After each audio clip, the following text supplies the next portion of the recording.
I have morning brains right now. And funny enough, that's the first sentence that got recorded. Okay, so I'm not gonna repeat this part since it's literally written down there. But let's go for the first example, all right? So over here, we have y equals x cubed. So the first one we want to check is if it's symmetric to the y-axis, right? So let's check that. Now, to do that, my audio went out. Can't hear anything. Okay. Well, thanks to Valerie, we are recording, so you'll see everything you miss when you come back. Okay. So to figure this out, I'm gonna substitute negative x for x. That means I'm gonna grab my equation, which is y equals x cubed, right? And then plug in negative x in there, so it turns into y equals negative x cubed, right? And then I'm gonna see if these two are actually gonna be the same. So when you have a negative x being cubed, what happens? It is negative x cubed, right? The negative stays because the power is an odd number. So this is the new equation after we did the switch. Now compare it to the one we started with. Are they the same, yes or no? The answer is no. So this is not symmetric. Okay? Now let's try for the x-axis. Now same equation, but in this one I'm going to switch the y instead. So we have negative y equals x cubed. Okay. Now in order to turn it into the form of y equals 1 positive y, I'm going to multiply both sides by negative, right? So this turns into positive and this turns negative. So doing that, you end up with the same result we have here, which is also not a symmetry. Okay. What about if I do the origin? Now here I'm going to do both. I'm going to switch the x and the y. So we have negative y equals negative x cubed, right? So negative x being cubed gives you negative x cubed, and the negative y remains the same. We have a negative here. If I multiply both sides by a negative 1, what do you get? Y equals x cubed, which is identical to the one we started with. So this is your line of symmetry. Make sense? All right. Can you guys do this one? I'm going to give you 3 minutes. Try to do it on your own and let me know what you get.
You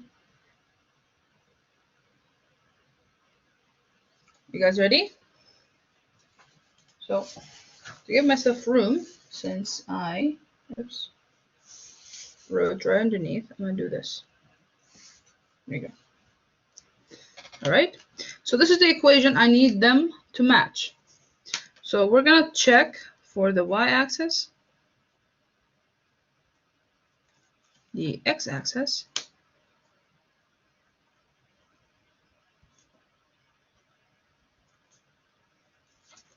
and the origin. Okay. Start here. For the y-axis, I'm switching out every x with a negative x. So rewrite the same equation. Your x is going to be a negative x, and it's squared plus 5. Now, what happens when you square a negative? It goes away, right? The negative being squared gives you a positive. So you end up with y equals x squared plus 5. It worked. Just to look at the rest, we're going to go through all of them. Now, what about the x-axis? For this one, we're going to switch out the y. So pay attention. Y-axis, you switch out the x. X-axis, you switch out the y. So it's going to be negative y equals x squared plus 5. Right? So to get rid of this, I'm going to multiply both sides by negative. This side is going to turn negative, and that one's going to turn positive. Let me do this so everybody's not confused. Yeah? So this turns positive. Now, negative times x squared is going to be negative x squared, and negative times the 5 is going to be a negative 5, which is obviously not the same as the original equation. So that's incorrect. All right, what about the origin? For this one, I'm going to do both. So you switch out the y and the x. I'm trying to stay in class. I see.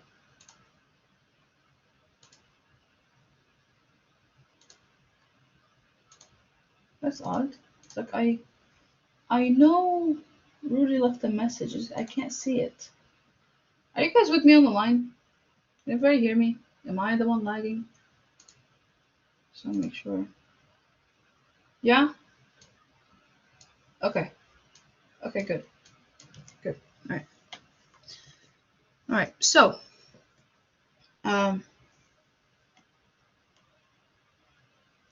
yes. So because when you solve any equation, the usual result we're looking for is one positive variable, right? So since we're starting with a negative y, I want to multiply everything by the negative 1 to get rid of it. And that's why I did this, so that y would be positive. Make sense? Which, by the way, you're going to end up doing the same thing for the origin. Now, negative being squared, again, just disappears, which basically resets this scenario. You end up with x squared plus 5 on this side and a negative y on that side. And you do the exact same thing we did here. Multiply by negative 1, go up a little. And that gives you y equals negative x squared minus 5. Yeah, which is also incorrect. So notice that we got the y-axis to be the symmetry for a function where we have x squared. Now, as a rule, you will normally see that even functions will have the y-axis as their line of symmetry. So if the function has an even power, you make both x and y negative. Yes. So that little statement is right here.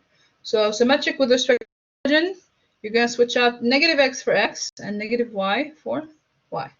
You're going to do both. Yeah? So like as I was saying, for the y-axis, it's usually the line of symmetry for an even function. And for an odd function, the line of symmetry is usually the origin. Okay, so if the function is even, the y-axis is going to be this line of symmetry, and if it's odd, it's going to be the origin. Okay, so it should be x squared minus 5. Where? Here? You're talking about this one? Well, you see, if you multiply -1 over here and here, then you end up with, I'll rewrite it. So negative y equals x squared plus 5, right? And we'll have this because when we did the negative x already, the x got squared and it's positive now. Yeah? So now we're dealing with the y. Multiply by -1 on this side, it ends up being positive. Multiply by -1 on this side, you get negative x squared plus 5. So distribute the negative in, and you get negative x squared minus 5. Yeah? Which is what we have here. Okay? Awesome.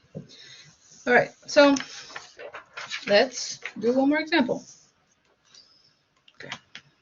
How about this one with the absolute value? That should be fun. Okay. So we're going to check all 3 lines of symmetry. I'm going to use the paper anyway since it gives you more room. There we go. All right, so number 1, y-axis. So for this one, we're switching out the x, right? So you have y equals negative x inside the absolute value, and then it's minus 2. Now what happens to any value, whether negative or positive, if you place it inside the absolute value? You get rid of it, right? The sign. Anything inside the absolute value, as long as the sign is positive or negative, it doesn't matter because it will always end up being positive anyway. So this equals this, which is the function we started with. Works out. Yeah? Now let's try the x-axis. Now for this one, we are switching out the y. So you have negative y equals absolute value of x minus 2. Okay? Now, to get rid of this, what am I going to do? I'm going to multiply everything by -1, turning this one positive and this side times -1. Okay. So multiply the the negative in, and gives you negative absolute value of x plus 2. And obviously this function does not match the one we started with. So the x-axis is not correct, or it's not your line of symmetry. Now, for the origin, I'm going to do both.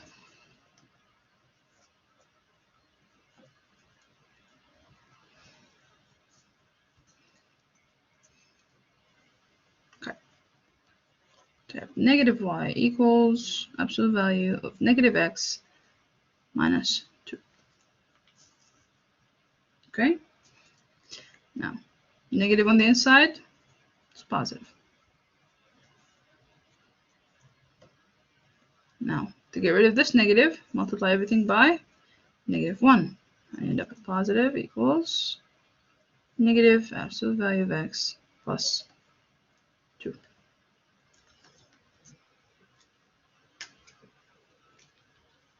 Any questions? Is finding the axis of symmetry easy? Hard? Good? Bad? Are you still there? Yes, there you go.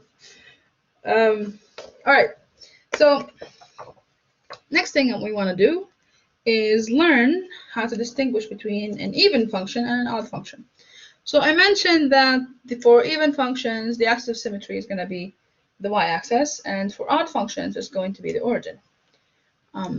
But here's a question for you. If I give you an example and I asked you to find the axis of symmetry, and you did all 3, and none of them was the answer, Does that mean you got it right? Is that a possible case?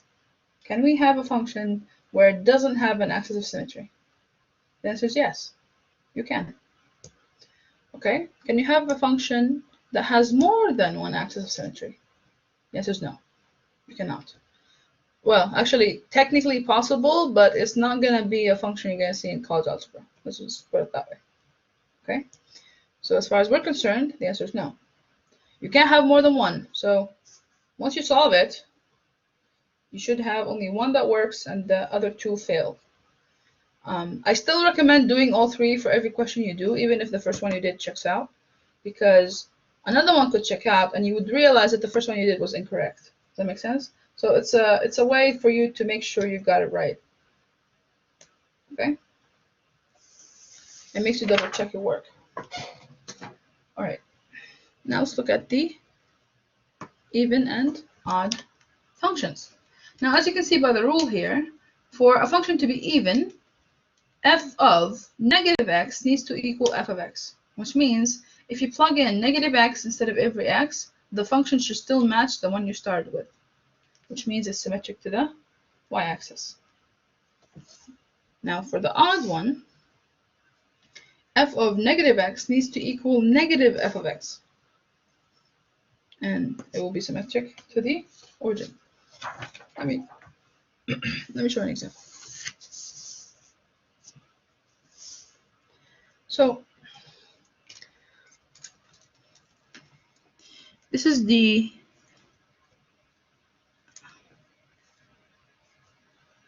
I usually call it prime function, right? So what I mean by this is that it's going to be the original function. I just avoid using the word original since we have symmetric to the origin and I don't want to confuse you. All right, so what is this function? This is the function the question gives you, right? So when I say prime function, I mean original function. I mean the function that the question gave you to begin with. You still didn't play with it. Now this is example number 5 in the notes. It is f of x equals x to the 4th minus x squared plus 2, right? This is the function. Now, you need to do two things. You need to find f of negative x, and you need to find negative f of x.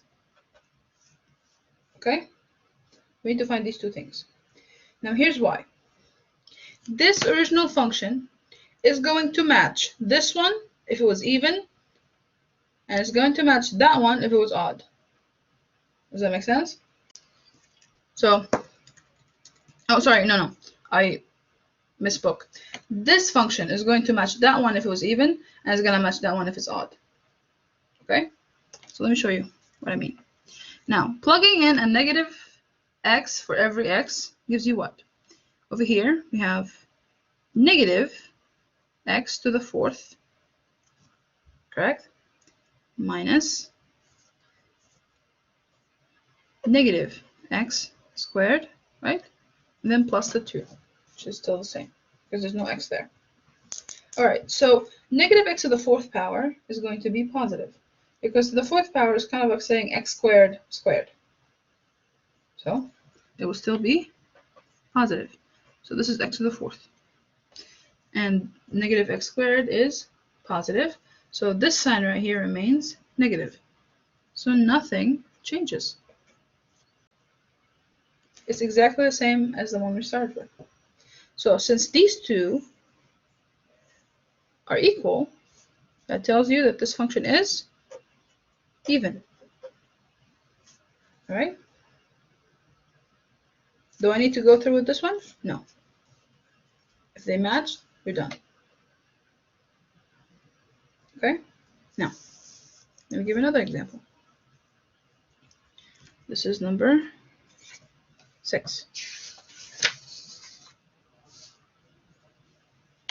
This one says f of x equals x cubed minus x plus 3. Okay. Now, looking at this, this is your prime function. This is the one we're starting with. Okay. Again, if it's going to be even, f of negative x is going to equal the one we started with. If it's odd, it will equal negative f of x. All right. So first thing you do, you start with this one, because that's the one you need for both scenarios. So you plug in negative x instead of every x. So you have negative x cubed minus negative x to the first plus 3. Now, negative x cubed is going to be negative x. So this is negative x cubed. Negative and the negative is going to give you a positive x here. And lastly, we get plus 3. Now, do these two match? The answer is no. The x's are negative, this one's positive, the 3's are the same, but the two functions are not the same. So f of x does not equal f of negative x. Therefore, it's not even. Okay, now let's see if it's odd. Now, for it to be odd, this one, the f of negative x, this one needs to match that one. Okay, so what is negative f of x? That means you grab the original function, which is x cubed minus x plus 3, and you multiply by a negative. That's what we're doing here. Okay? So this turns into what? Negative x cubed, positive x, and then negative 3. Do these two match? What do you think? Yes or no? No! There's one thing that doesn't match, which is the 3, right? Here's positive, here is negative. Since they're not the same, that means this function is not odd either. Okay? So this function just happens to be not even or odd because it didn't match either one. Okay. Let's look at another one. Here's 7.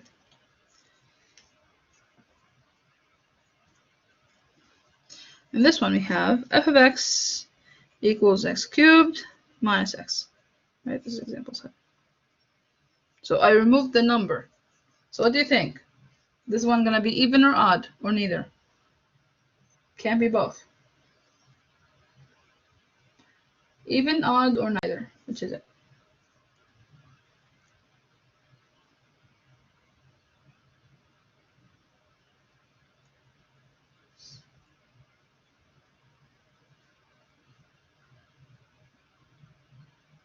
That's right. It's going to be odd.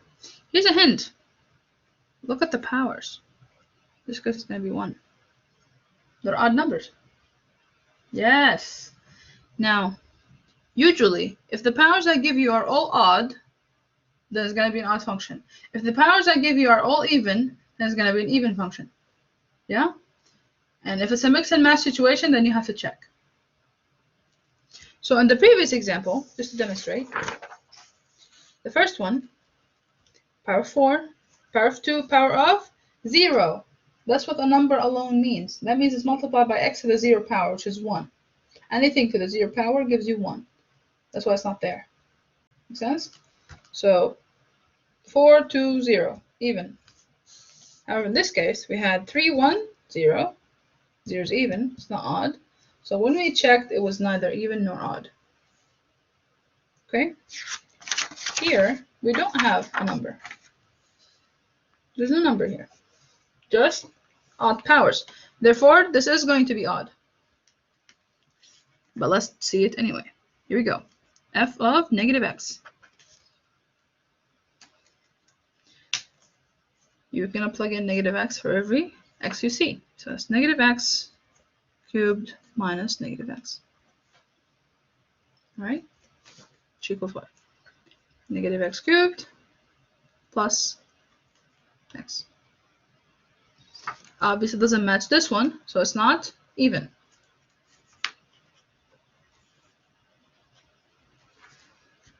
Now let's see if it's odd. We find negative f of x. Okay. So negative f of x means you grab the original function prime, and you multiply by -1. So this gives you negative x cubed and the positive x. These two do match. Therefore, it is odd.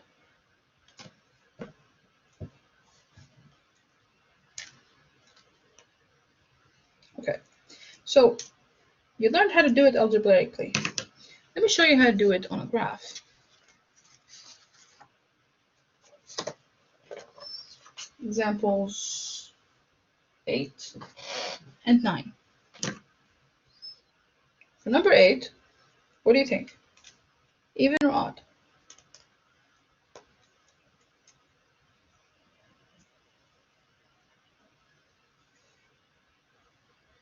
Even. That's right. It's even. This is a graph of x to the 4th. This is even. And that one is even or odd?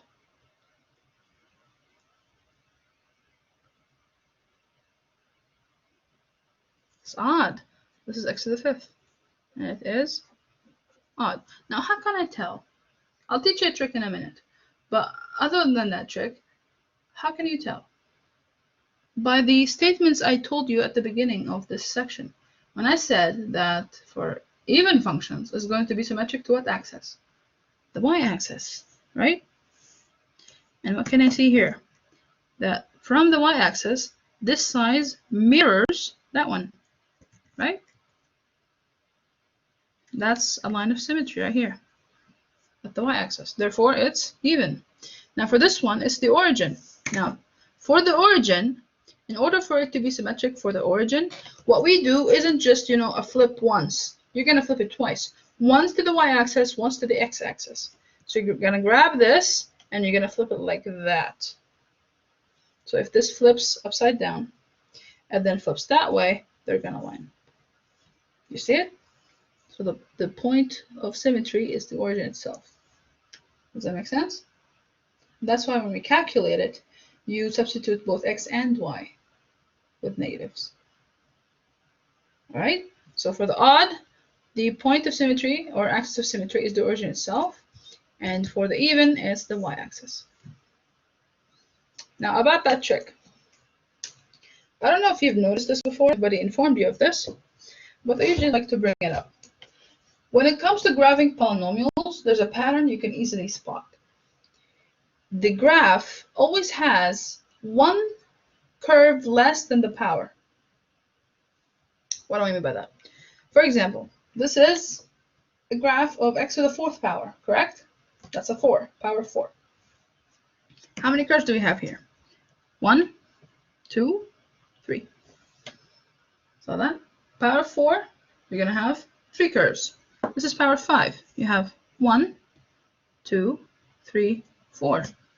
So power 4, you have, power 5, you have 4 curves. This is a graph of a cubic function. You have 1, 2 curves. This is x to the 3rd. So the curves is 1 less. This is a graph of x to the 2nd. How many curves do you have? Just the 1, since it's x to the 2nd.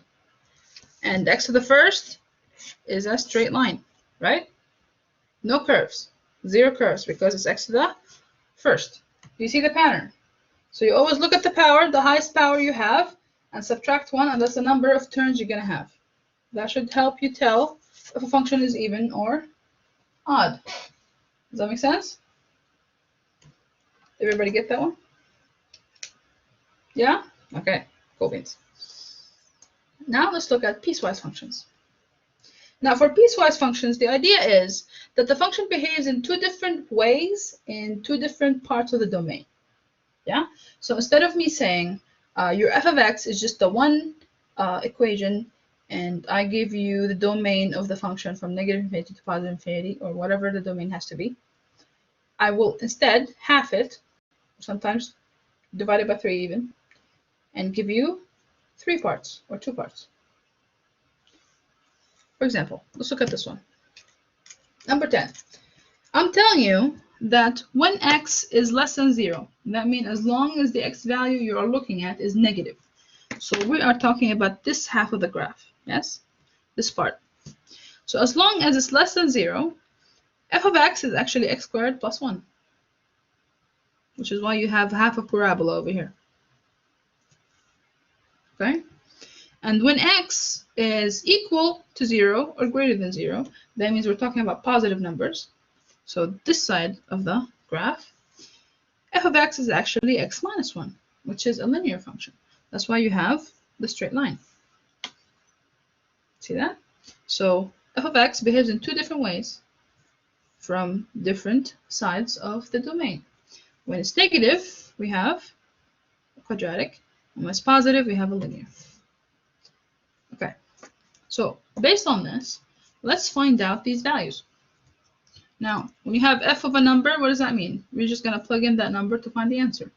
But you don't have to do it by hand, you can just look at the graph. So f of negative 1. Now the trick here is to know which one to use, this one or that one. Yeah? So for negative 1, what am I going to do? I'm going to grab the first line or the second line? Where am I going to look? The first, right? So when you look at the first, because this one is applied to whenever x is less than 0 and negative 1 is less than 0, we're going to be using this one. Make sense? That's why we chose the first, because the value we have is negative, and this is the part where x's can be negative. Okay, so x squared plus 1 is where I plug in the negative 1. Now you can also look here, this is negative 1, and find it, which is at y equals 2, if you want to do that. And if you want to plug it in, you can. So negative 1 squared is positive 1 plus 1 is 2. All right? Okay. What about f of 5? So the x value is 5. That's positive, right? Are we going to use the bottom one or the top one?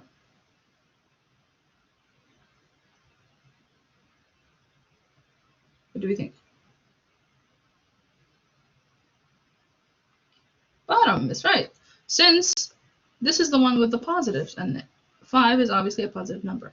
So you're going to have 5 minus 1, which is 4. So the answer is 4. You can also come here. This is 5. 1, 2, 3, 4. Right here. So the answer is 4. Okay. What about 0? 0, as you notice, is the point where I split the domain. Am I going to use the top or bottom? And why? Where does f of 0 lie? The bottom, that's right. As you can see here, I said x is greater than or equal to. This is where the point is included. Also look at the graph. I have 2 points at 0, but one of them is filled in and the other one is empty. The filled in one is the one you're going to use. Does that make sense? Therefore, it is the bottom one, which is linear. Okay, that point at y is negative 1. So 0 minus 1 is also negative 1. Easy peasy. Let's look at number 11. Okay, and this one I'm not giving you a graph, so you have to plug in to find the answer. And I give you 3 parts. Okay, so here's my domain for h of x. Whenever x is less than 2, that means 1.9 and below, right? That includes a 0 and all the negatives. The equation is x squared plus 3. Anything less than 2. Now, whenever x is between 2 and 4, and notice the equal signs, it's equal to both, the answer is 7. And whenever x is greater than 4, then h of x is 2x minus 1. Okay? Now, let's see. H of 1. Where does this one fall? First, second, or third? First, right? Since it's less than 2. So we grab this one right here. I'm going to plug in 1. So 1 squared is what? 1. Plus 4, sorry, plus 3 is 4. I answered. Plus 3 is 4. So the answer is 4. Okay, what about h of 3? Where does 3 lie? 1, 2, or, sorry, first, second, or third? And the second, right? So how do we find this one? There's no equation here, it's just a number. How do you plug in 3? You just write down the 7. There's nothing to solve. So as far as x is between 2 and 4, the answer is 7. It's just 7. Nothing to do. Okay, what about 4? Which one are we using? First, second, or third? The second, and the answer is also 7. Why? Because the equality sign is here. Okay, what about h of 5? This one's for the third, yes. Now we have to plug in the 5 in. So we have 2 times 5, which is 10, minus 1 gives you 9. Questions? All good? Okay. Now let's graph a piecewise function. That should be fun. We learned how to graph functions. How could this be different? Well, you have 2 equations. So we need to account for that. So what I'm going to do is create 2 tables. One for the first equation and the other for the second equation. So I'm going to do them here. Here we go.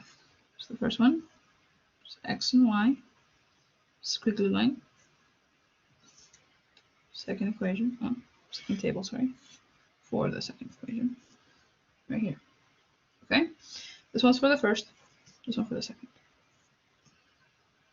All right, let's look at the one for the first. This is 1/2 times x plus 1. This is a linear, and the second one is also linear. So let's pick small numbers. Let's do -2, 0, and 2. Yes?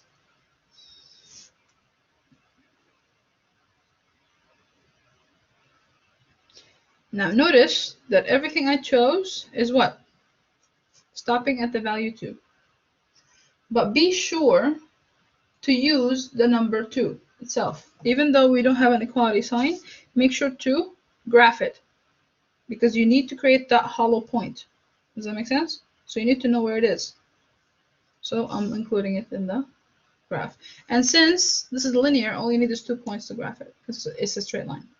So these are the 2 points I'm going to use to graph it, and this is where I'm going to stop. Make sense? That's why 3 is enough. Now, for this one, the second one, the numbers I'm going to choose have to be above 2. Okay? Don't choose anything below. So we start with the 2 itself, because we need to graph it, and then do 3 and 4, for example. Okay? Again, you can choose any numbers as long as it's within the domain the function specified. All right. So let's plot it. Let's find the y value first. You have -2. Plug it in here. So that is x being -2 times 1/2 is -1, because 2 over 2 is 1. -1 plus 1 gives you 0. Yes, so 0. Okay. Now 0 times 1/2 disappears, plus 1 is 1. Now add 2. 2 times 1/2 is 1, plus 1 is 2. Right? But 2, yes, positive 2. But to just make sure we don't forget that this is a point we need to mind, I'm going to draw a red circle on it. Okay? Because over here, the 2 has the equality sign. So this is a valid point. Over here, it doesn't. So pay attention to that part. Okay, now let's do the second equation. Now, 2 negative becomes -2. Minus 1, it's -3. 3 negative is negative 3. Minus 1 is negative 4. And negative 4, negative becomes negative 4. Minus the 1 becomes negative 5. Okay. So those are your points. Let's plot. And just to distinguish, I'm going to use different colors. Let's do this one with blue. Number 2 is going to be done with blue. Okay? So you have 2 and negative 3. So x being 2, y is negative 3. The point is right here. Okay? X is 3, y is negative 4. Point is right here.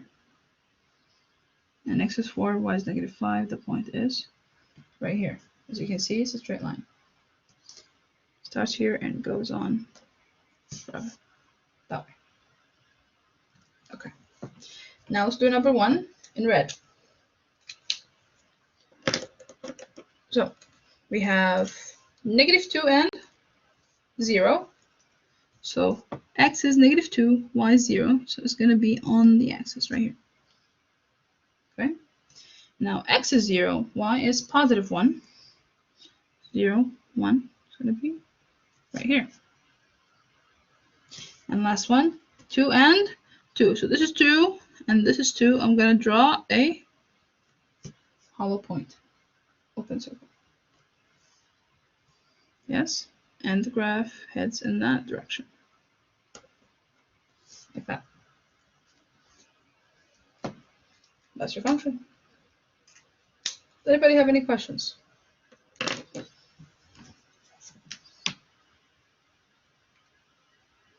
Yes, no, maybe. All right, that's because I know. Can you explain why it's open? Ah, yeah, sure. You see, for the piecewise function, or for any function, if you have a matching point, if they're both filled in, this is not a function, right? If I draw a straight line through it, it fails this vertical line test. So it has to be open.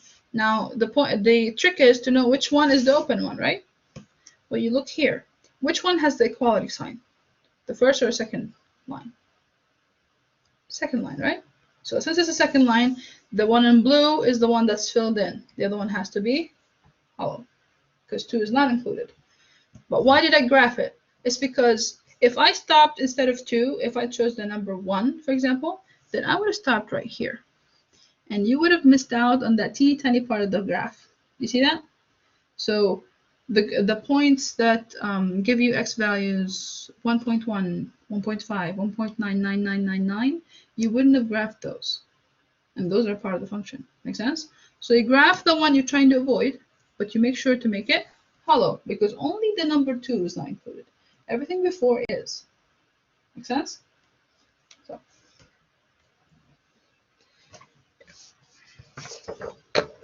Any other questions?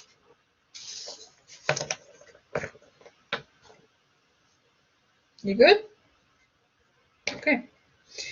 Now I'm going to go into another type of function, which is called the greatest integer function.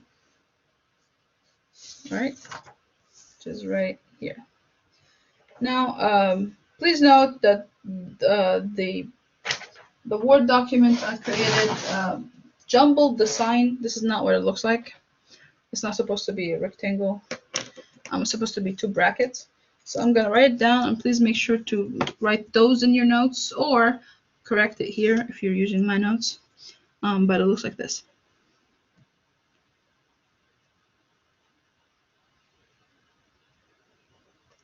Okay, it's like 2 brackets inside of each other. There's also another way of writing it, which is like this, which is bracket, line, x, line, bracket. So instead of creating another bracket, you just kind of do it like the absolute value, but it's not. I prefer this one. They're both correct, but I prefer this one because it lessens the confusion. That way you won't think it's an absolute value function within brackets. Does that make sense? 2 brackets is better. So make sure to use that one to avoid confusion. But they're both right. All right? So it's not 2 rectangles, it's 2 brackets. Okay. Now, what is the greatest integer value? See, when you are considering a value inside this symbol right here, and we're looking at the greatest integer, that means you're going to look at the lesser values until you arrive at the first integer that happens to have the highest power within the number you're looking at. I know that makes it sound complicated, but it's really not. For example, over here we have 1.3, right? 1.3 is not an integer. 1 would be an integer, 2 is an integer, 3 is an integer, but 1.3 is not, correct? Okay.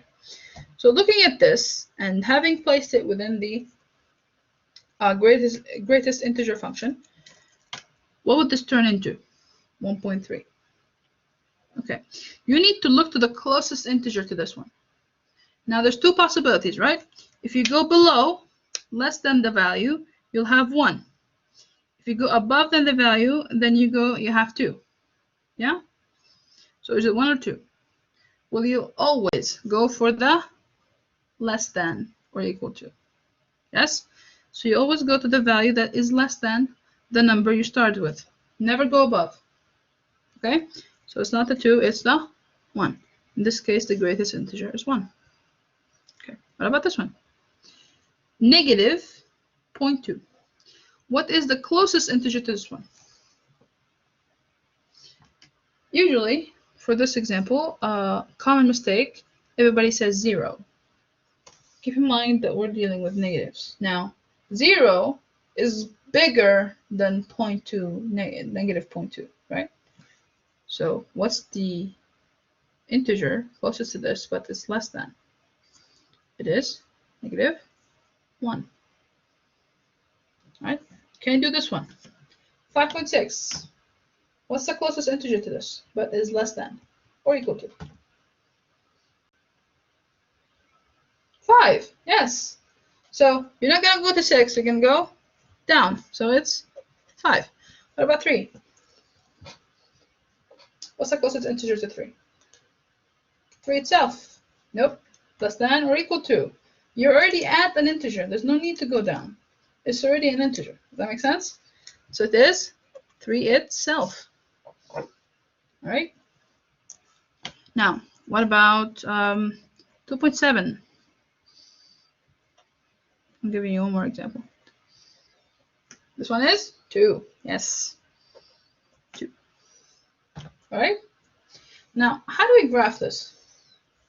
I have p of x, which is x minus 1, inside the greatest integer value. And I want to graph this. Okay. Now, it's going to be a little different in this case because you're not going to just use individual x values, plug them in, and graph. You can, but it's very easy for you to waste time on duplicated answers. Let me explain why. Since we unify anything with a decimal point to the integer that happens to be right below, that means that as far as this function is concerned, if I gave you 2.1 inside the greatest integer function, right, the answer will still be 2, correct? And draw a comma here. So 2.1 for x, it's still 2 for y. 2.7 for x is going to be 2 for y. 2.9 for x, it will still be 2 for y. Does that make sense? So instead of me saying, okay, the value x.3, x.5, x.7, and graph them individually just to get the same answer 2, I'm going to set intervals.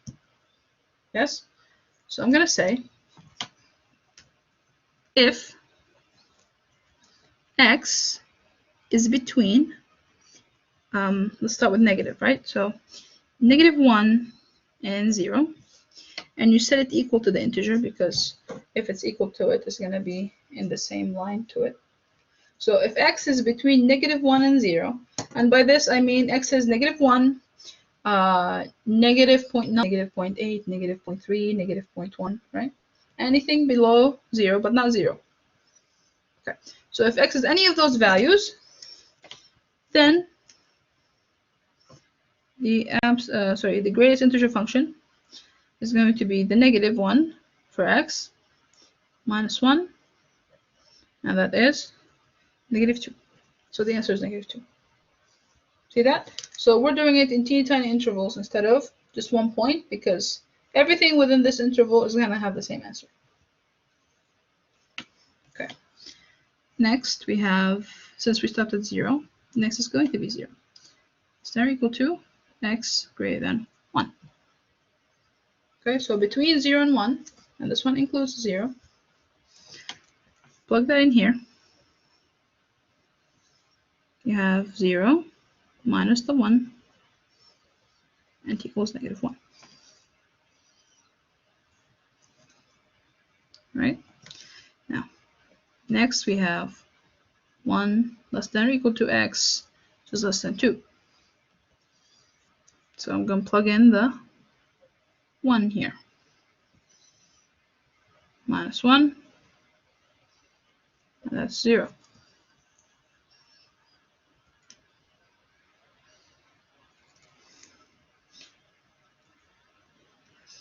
Now, I've been asked this before. Why, for example, for the first one, why did I choose -1?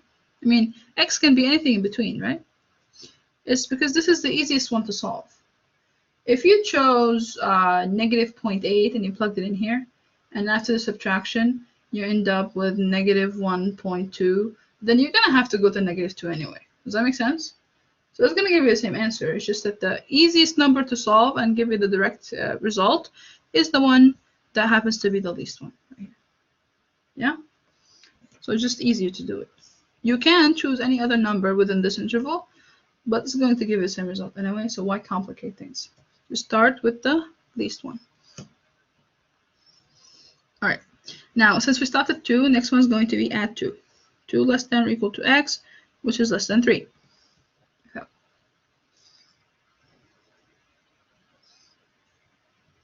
So 2 minus 1 inside the double brackets, and that gives you the result of 1. And you can keep going, but I think this is enough. All right. We can establish a pattern from this. So how do we graph it? Well, you make sure to maintain the same y value for this interval of x, meaning from x equals -1 to x0. So this is -1 and that's 0, right? We said that y is -2. So you go to -2 from 1 to 0. Okay? At 1, it's a solid point because it's including 1. And at 0, it's a hollow one because it doesn't include 0. Okay? Next one, from 0 to 1 for x, 0 to 1, we're at -1s right here, 0 to 1. This one's solid, that one's hollow. Next one, 1 to 2 at 0. So 1 to 2, this one's solid, that one's hollow. 2 to 3 at 1, so at 1, from 2 to 3, this one's solid, that's all. And I assume you can figure out the pattern from there. You can do this hollow, solid, hollow, solid, and so on and so forth. Make sense? Well, this is the greatest integer function. You guys have any questions?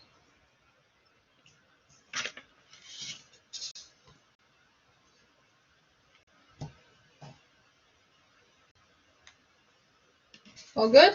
Okay. Good. Now, let's look at the new concept.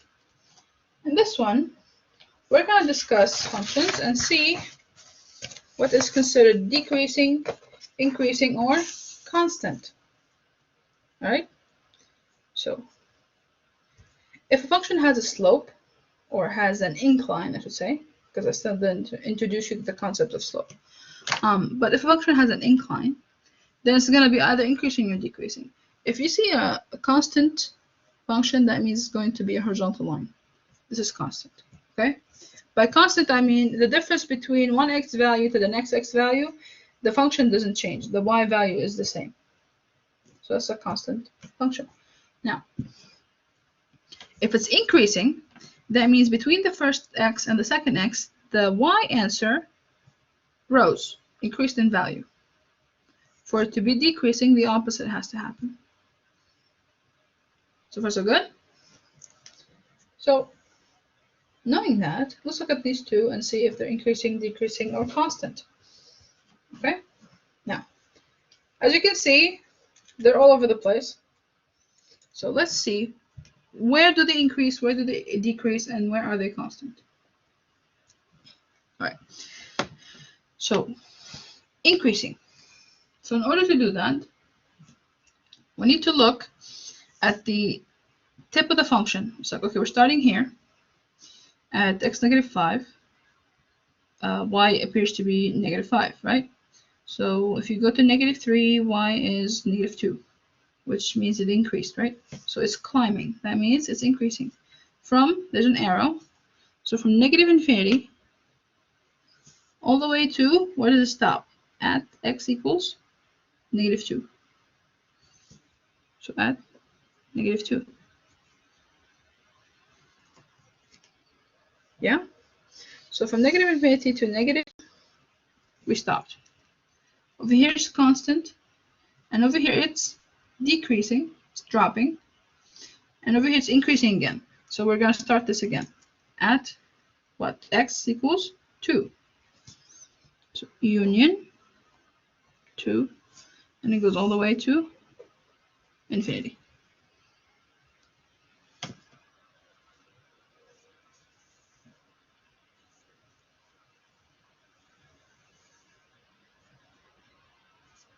Okay? All right, what about decreasing? It's decreasing between 0 and 2. So 0 and 2.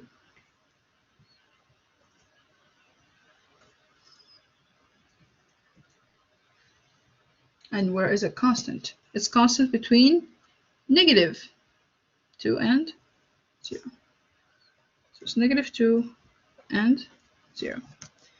Now here's a question I get often. How can you tell when to place a bracket and when to place a parenthesis? Because it's the same function. We don't have any other criteria. I will tell you it doesn't matter. For example, the negative infinity and positive infinity, you always have to place parentheses. We know that, right? Now, as far as the function is concerned, at the value of negative 2, it's just the 1 point. You don't measure if it's decreasing or increasing or constant, right? So that means that when you place the bracket or parenthesis, make sure at least one of them includes the number, because it's a part of your domain. If I make both of them parentheses, that means that it's not included in both, which that means it's outside your domain, right? So just make sure at least one of them is a bracket and you're good. For the 0, the same thing. For the 2, the same thing. So if I made these two brackets and everything else parentheses, that's fine. Yeah? So as long as you include it in one of them, you're good. Because again, this is the same function. We're not trying to differentiate it. I just want you to tell me where is it increasing, decreasing, or constant. All right? So let's look at the second one. Where is it increasing? Where is it decreasing? And where is it constant? Can you guys tell me?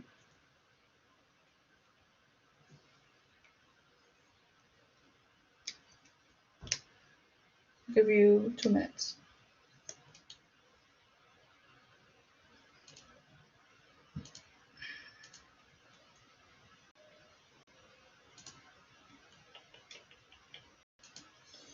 Oh, turn it off. There we go.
So what did we get? When is it decreasing, when is it increasing, and when is it constant? What do you think?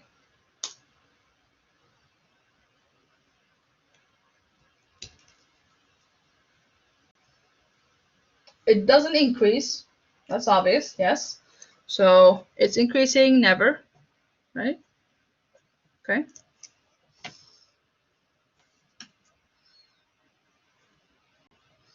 When is it decreasing and when is it constant?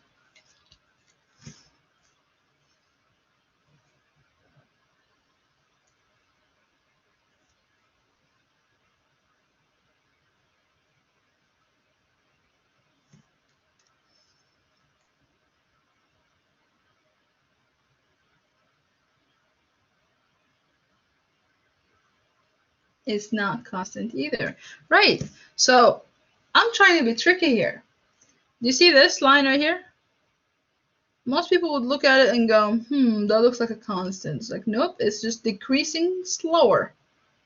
So it decreased quickly, did it a little slower, and then went back to being quick. Right? So this thing is what? It's decreasing all the time. Which means it's decreasing from negative infinity to positive infinity. And it's constant ever. So did everybody get what I mean when I say increasing, decreasing, or constant?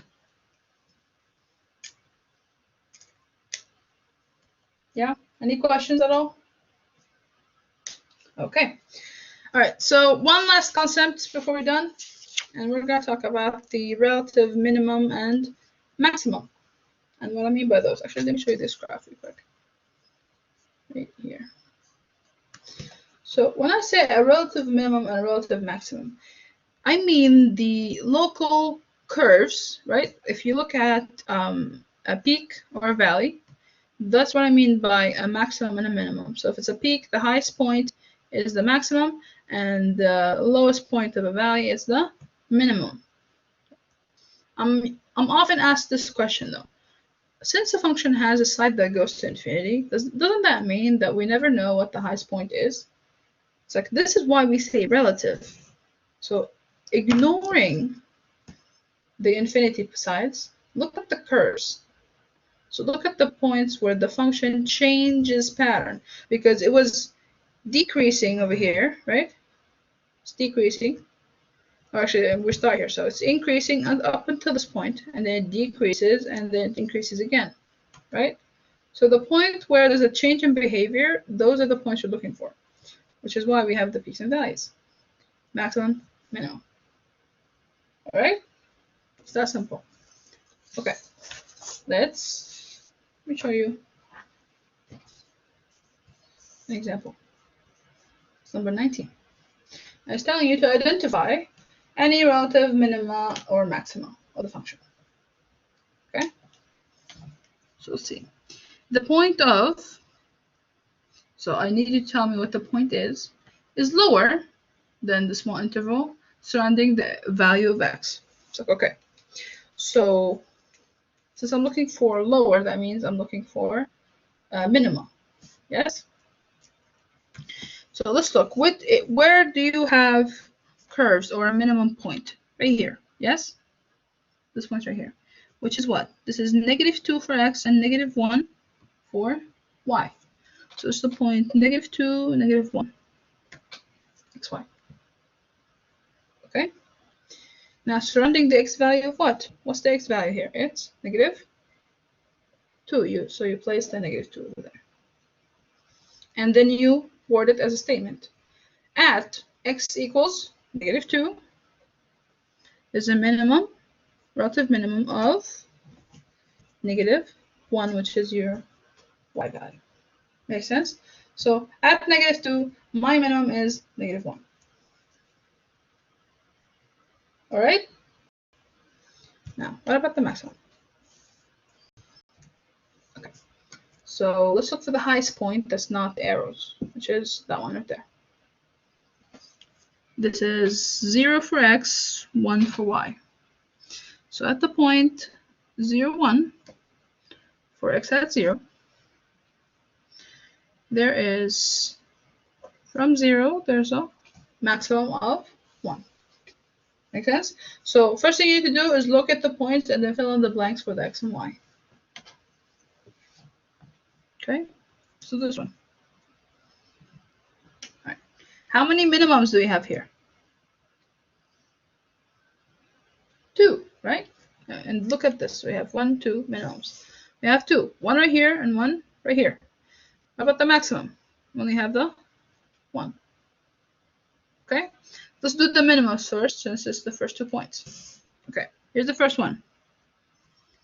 This is -1 for x and -2 for y. So that's -1, -2. Okay, next one's right here. And that is 4 for x, 0 for y. So that's 4 for x.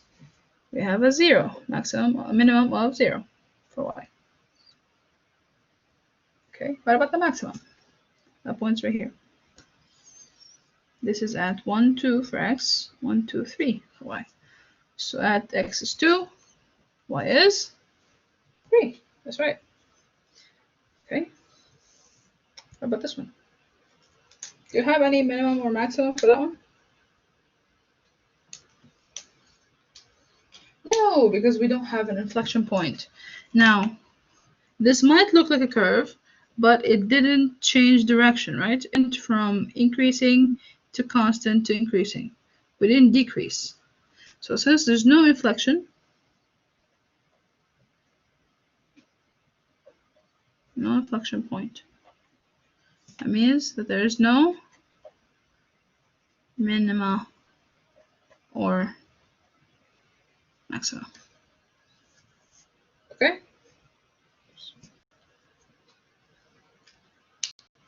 Any questions?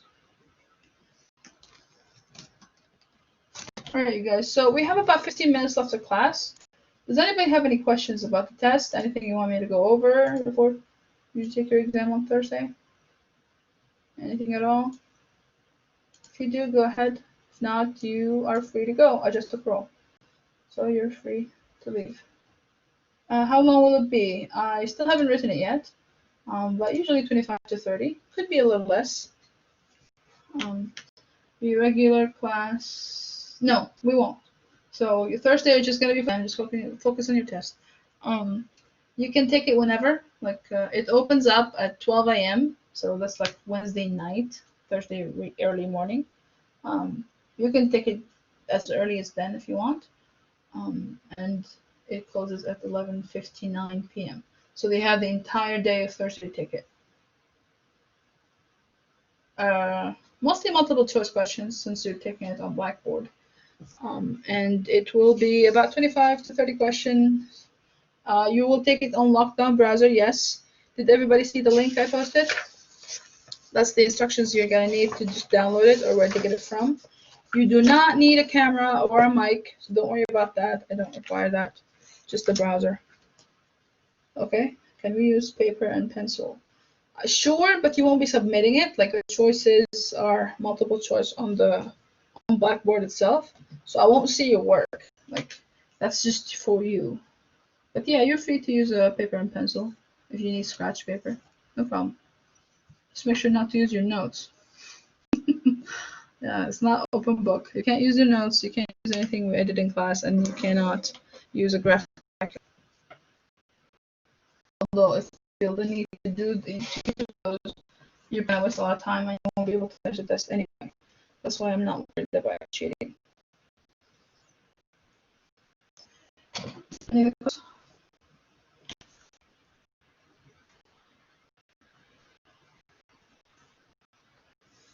So we don't use the camera for the browser. No, we don't.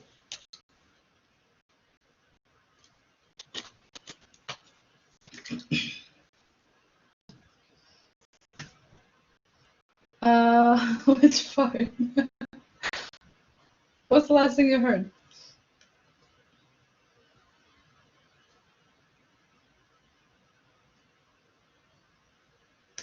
Haley?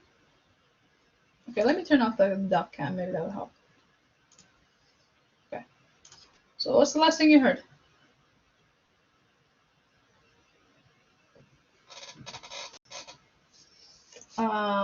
Is the homework pushed back till Thursday? We only have to use the browser. That's oh yeah. So I only need you to use the browser, no camera, no mic. Don't worry about those. Do not use your notes. You can only use the normal calculator, not graphing. You have all of Thursday to take the test. Make sure to start it at least by 10:30 p.m. because otherwise you won't have the entire time to finish it.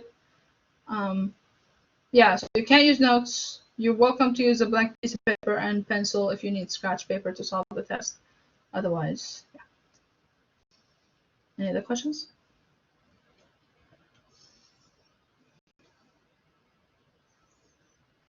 We're going to cover chapter 1 and 1.1 and 2.8, the graphing. But you don't really need to study that. It's just literally just plotting points. But anyway.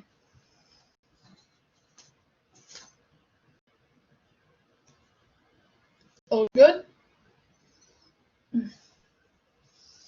Did you have a review? Yes, I posted one on Blackboard. Now, don't worry if you couldn't solve all the questions on there, like especially if you saw complex, since we skipped that section. The complex questions are not for you, but otherwise, yeah, it's there.